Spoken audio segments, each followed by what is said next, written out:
Hello guys.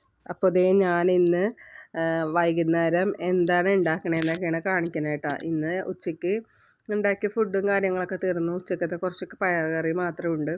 അപ്പോൾ ഞാൻ വിചാരിച്ചു വെള്ളരി മോരുകറി ഉണ്ടാക്കാം, പിന്നെ പൊട്ടറ്റോ കറി വെക്കാം, പിന്നെ പിള്ളേർക്ക് വറുക്കാം എന്നൊക്കെ പ്ലാൻ ചെയ്ത്. ഇപ്പോൾ സമയം 7 മണി ആയിട്ടുണ്ട് കേട്ടോ. ആ സമയത്താണ് വൈകുന്നേരം മുതൽ പ്ലാൻ ചെയ്യണതാണ് അടുക്കളയിൽ കയറണമെന്ന്. പക്ഷേ അടുക്കളയിൽ കയറാൻ എനിക്ക് പറ്റുന്നുണ്ടായില്ല, ഒരു മൂഡ് വരണില്ല, ഭയങ്കര മടിയും കാര്യങ്ങളൊക്കെ ആയിട്ട്. അപ്പോൾ ഇനിയിപ്പോൾ ഉണ്ടാക്കാതിരിക്കാൻ പറ്റൂലല്ലോ. അപ്പോൾ ഉണ്ടാക്കാൻ അങ്ങനെ അങ്ങോട്ട് വന്നതാണ്. അപ്പോൾ മോര് കറിക്ക് വേണ്ടിയിട്ടുള്ള തേങ്ങ ശരിയാക്കണതാണ്. അപ്പോൾ തേങ്ങ ഇത് കുഞ്ഞി തേങ്ങ കേട്ടോ. കുറേ തേങ്ങ ഇതുപോലത്തെ വാങ്ങിച്ചിട്ട് വന്നിട്ടുണ്ട്. ചേട്ടൻ വാങ്ങിച്ചിട്ട് വന്നതാണ്. എങ്ങനെയുണ്ടെന്ന് നോക്കാൻ വേണ്ടിയിട്ട്. ഭയങ്കര ബുദ്ധിമുട്ടാണ് ഈ തേങ്ങ. ഈ കത്തി വെച്ചിട്ട് എനിക്ക് ഒട്ടും പറ്റണില്ല. ഇതെങ്ങനെ ഞാൻ ഇത് ശരിയാക്കി എടുക്കുന്നത് എനിക്ക് തന്നെ അറിയില്ല. എനിക്ക് ഭ്രാന്ത് പിടിക്കണമായിരുന്നു ഈ തേങ്ങ ശരിയാക്കണ സമയത്ത്. എനിക്ക് തേങ്ങ എടുത്ത് വലിച്ചെറിഞ്ഞ് കളഞ്ഞാലോ എന്ന് വരെ ഞാൻ ആലോചിച്ചു. പിന്നെ ഈ തേങ്ങക്കൊക്കെ എന്താ വില, അത് ആലോചിച്ചപ്പോൾ ഇങ്ങനെ സഹനശക്തിയോടുകൂടി ഇതങ്ങോട്ട് പൊളിക്കാൻ വേണ്ടി നിന്നിട്ടാ.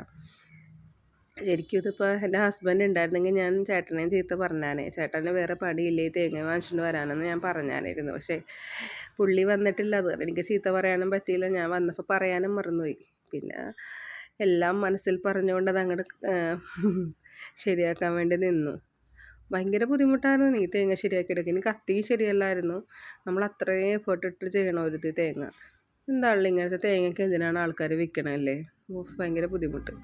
അങ്ങനെ ഞാനിതൊരു കണക്കിന് ശരിയാക്കി. എനിക്ക് കൊച്ചടുത്ത് നിൽക്കുന്നതുകൊണ്ടേ കൊച്ചെങ്ങാനും വീണ് പോയി കഴിഞ്ഞാൽ കത്തി കൊള്ളുമോ, അല്ലെങ്കിൽ എൻ്റെ കൈ അങ്ങോട്ട് അവൻ്റെ തലയിലടിച്ചു കൊള്ളുമോ എന്നൊക്കെ ഉള്ളൊരു ജ്വരമായിരുന്നു. ഇവൻ ടി വി കാണണമായിരുന്നു ക്ലാസ് കഴിഞ്ഞ് വന്നപ്പോൾ മുതൽ. അപ്പോൾ ഞാൻ ഇവൻ ടി വി കാണിക്കേണ്ട, കുറേ നേരം എല്ലാം കണ്ടിട്ട് അപ്പോൾ എൻ്റെ അടുത്ത് വന്നിരിക്കട്ടെ എന്നോർത്ത് പിടിച്ചിരുത്തിയത്. അപ്പോൾ കുറേ സ്നേഹപ്രകടനങ്ങളൊക്കെയാണ് കേട്ടോ. ആൾ വന്നിരിക്കുന്നതും കുറേ വിശേഷങ്ങളൊക്കെ പറയും. നമ്മൾ കാണുമ്പോൾ ആൾ കുഞ്ഞതാണ്, പക്ഷേ എന്നോട് കുറേ സംസാരിക്കാറുണ്ട് കൊച്ച്. അപ്പോൾ അങ്ങനെ അവൻ ഇങ്ങനെ എന്നെ ഞാൻ വീഡിയോ എടുക്കണമെന്ന് കണ്ടിട്ട് അവനും അടുത്ത് കയറി ഓരോരോ സാധനങ്ങളൊക്കെ ഇങ്ങനെ പൊക്കി കാണിക്കണേണ്. അങ്ങനെ ഞാൻ നമ്മുടെ തേങ്ങയൊക്കെ അങ്ങോട്ട് ശരിയാക്കി എടുത്ത്. എനിക്ക് ആ തേങ്ങയുടെ സ്മെല്ല് ഭയങ്കര ഇഷ്ടമാണ്. അപ്പോൾ പൊട്ടറ്റോ കറി വെക്കാൻ വേണ്ടിയിട്ട് പൊട്ടറ്റോ ശരിയാക്കാൻ വേണ്ടി എടുത്ത് വെച്ചേക്കണേണ്. അപ്പോൾ ഇനി ഇതിപ്പോൾ തൊലി കളഞ്ഞെടുക്കും. ചിലവർ ചിരണ്ടി കളയോട്ടെ. ഞാൻ ചിരണ്ടിയൊന്നും കളയില്ല. എനിക്ക് അത്ര വലിയ ക്ഷമയൊന്നുമില്ല ചിരണ്ടി കളഞ്ഞ് എൻ്റെ സമയം കളയാനൊന്നും. എനിക്കിത് സമയം ഉണ്ടെങ്കിൽ ഞാനിത് ഇങ്ങനെ കളയുള്ളൂ. എന്തിനാ വെറുതെ ചിരണ്ടി കളയണമെന്ന് വിചാരിക്കും. ഇതാകുമ്പോൾ ചെത്തിക്കഴിയുമ്പോൾ ഒരു സുഖം. വേഗം ഞാൻ അങ്ങനെ ചെത്തി വയ്ക്കും.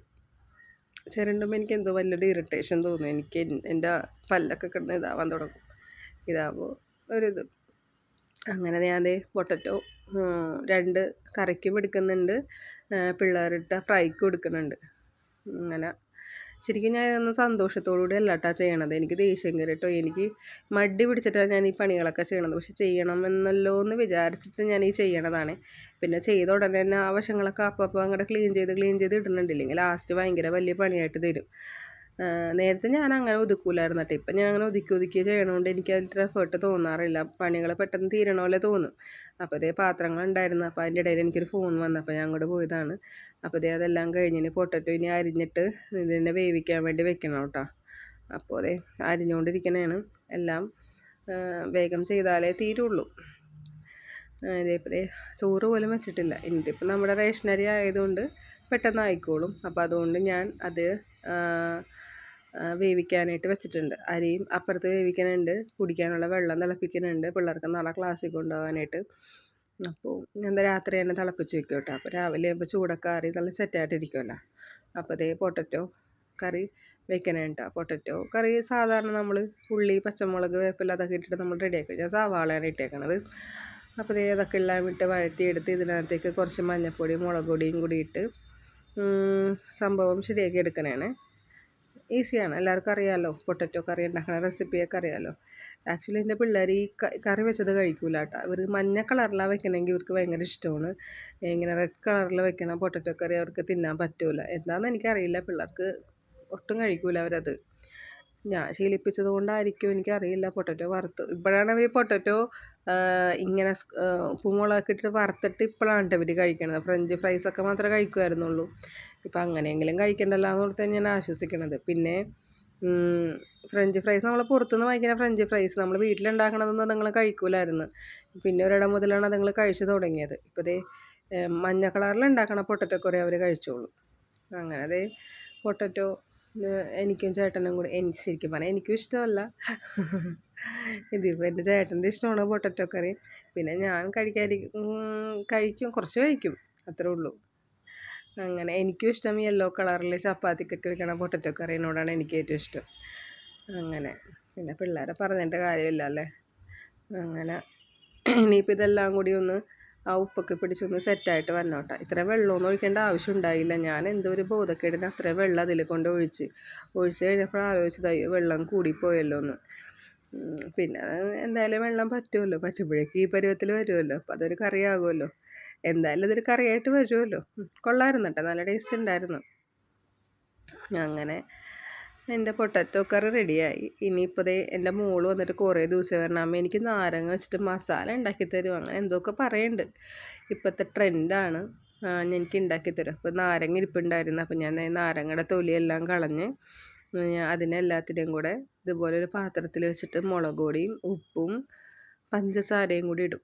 എന്നിട്ട് നന്നായിട്ട് ഇങ്ങനെ മിക്സ് ചെയ്ത് ഇങ്ങനെ എടുക്കും കേട്ടോ. കൈ കൊണ്ട് തന്നെയാണ് ഞാൻ കുഴച്ചെടുത്തത്. എൻ്റെ പൊന്നോ, എന്തൊരു ടേസ്റ്റായിരുന്നു, എന്തൊരു ടേസ്റ്റായിരുന്നു. എനിക്ക് ശരിക്കും വയറിനൊന്നും സുഖമില്ലായിരുന്നു, എങ്കിലും എനിക്ക് കഴിക്കാൻ പാടില്ല, എന്നാലും ഞാനൊരു കഷ്ണം കഴിച്ചിട്ടാ. എൻ്റെ പൊന്നെ, വയറിന് നല്ലതായിരുന്നെങ്കിൽ ഞാൻ ഇനിയും നാരങ്ങ വാങ്ങിച്ച് കഴിച്ചാനായിരുന്നു. അത്രയും എനിക്കിഷ്ടപ്പെട്ടു. സൂപ്പർ സാധനം. എനിക്കിതിങ്ങനെ കാണുമ്പോൾ വായിൽ നിന്ന് ഇപ്പോഴും വെള്ളം വന്നുകൊണ്ടിരിക്കണതാണ്, ഇതിങ്ങനെ കഴിക്കുന്ന ആലോചിച്ചിട്ട്. അപ്പം ഞാൻ അതേ ഉണ്ടാക്കിയിട്ട് അവർക്ക് കൊടുക്കാമെന്ന് വിചാരിച്ച്. സാധാരണ നദാലൊക്കെ കഴിക്കട്ടെ, അപ്പം അവൻ കഴിച്ചൊന്നുമില്ല. അന്നേ ഞാനും മാത്രമേ കഴിച്ചു, ഞാൻ ഒരെണ്ണം കഴിച്ചുള്ളൂ, ബാക്കിയെല്ലാം മോളാണ് കഴിച്ചത്. എൻ്റെ പൊന്നു സാറേ, എന്തൊരു ടേസ്റ്റാണ്. എനിക്കിതിങ്ങനെ പറഞ്ഞിട്ട് തീരുള്ള ടേസ്റ്റാണ്, അത്രയും ടേസ്റ്റായിരുന്നു. ആ പഞ്ചസാര വന്നപ്പോഴത്തേക്കും നാരങ്ങയുടെ പുളി അങ്ങനെ അറിയണില്ല കേട്ടോ. ഓ, അടിപൊളി, സൂപ്പർ. എനിക്കൊരെണ്ണേ കഴിക്കാൻ പറ്റുള്ളൂ, വയറിന് വല്ല വയ്യാണ്ടായിക്കഴിഞ്ഞാൽ പിന്നെയും പ്രശ്നമല്ലേ എന്ന് ഓർത്ത് ഞാൻ ഒരെണ്ണത്തിൽ ഒതുക്കിയിട്ടാ. അതേ ഇപ്പം മോള് കഴിക്കണ വീഡിയോ എടുക്കട്ടെ എന്നും പറഞ്ഞിട്ട് അവളെ പിടിച്ച് അങ്ങനെ ഇരുത്തിയതാണ്. സാധാരണ അവൾ എക്സ്പ്രഷൻ കണ്ട സൂപ്പർ, അവൾ തന്നെ എല്ലാം കഴിച്ചിട്ടാ. ഇപ്പോൾ മോര് കറി, വെള്ളരിക്ക ഇതാക്കിയില്ല, അപ്പം ഞാൻ കാണിച്ചില്ല എങ്ങനെ വെക്കണേന്ന്. വെള്ളരിക്ക മോര് കറിയാണ് വെച്ചേക്കണത്. അപ്പോൾ ലാസ്റ്റ് ഇത് താളിച്ചൊഴിക്കണ ഇതാണ് ഞാനിപ്പോൾ ഇതിനകത്ത് കാണിക്കണത് കേട്ടോ. അപ്പോൾ താളിച്ചൊഴിച്ചിട്ടുണ്ട്. അപ്പോൾ നല്ല അടിപൊളി കുറുകിയ വെള്ളരിക്ക മോര് കറി റെഡി ആയിട്ടുണ്ട്. അപ്പോൾ ഇനി പൊട്ടറ്റോ കറി, പിന്നെ ഇന്ന് ഉച്ചത്തേനുണ്ടായ പയർ കറി ഉണ്ട് കുറച്ച്, അപ്പോൾ അതും കൂടിയൊക്കെ രാത്രി കഴിക്കാം. ഇപ്പോൾ ഇനി പിള്ളേർക്ക് നമ്മുടെ പൊട്ടറ്റോ ഞാൻ പറഞ്ഞില്ലേ ചെറുതായിട്ട് അരിഞ്ഞിട്ട് വറുത്തെടുക്കുമെന്ന്, ഇതാണ് 3 പേരും കഴിച്ചേട്ടാ. അപ്പോൾ അങ്ങനെയാണ്, അതൊക്കെ ഉള്ളൂ ഇന്നത്തെ രാത്രിയത്തെ കാര്യങ്ങൾ. ഇതൊക്കെ ഞങ്ങൾ കഴിച്ചു, ഭക്ഷണമൊക്കെ കഴിച്ചു, അങ്ങനെ കിടന്നുറങ്ങി, അങ്ങനെയൊക്കെ ആയിരുന്നു ഇന്നത്തെ ദിവസം ഈവനിങ് റുട്ടീൻ. അപ്പോൾ എല്ലാവരും എൻ്റെ വീഡിയോ കാണണം. എൻ്റെ വോയിസ് ഓവർ കൊടുക്കുമ്പോൾ കുറേ പൊട്ടത്തരങ്ങളൊക്കെ ഞാൻ പറയുന്നുണ്ടെന്ന് ഞാൻ അറിഞ്ഞു. എല്ലാവരും ക്ഷമിക്കുക, ഞാൻ ബെറ്റർ ആക്കാം കേട്ടോ.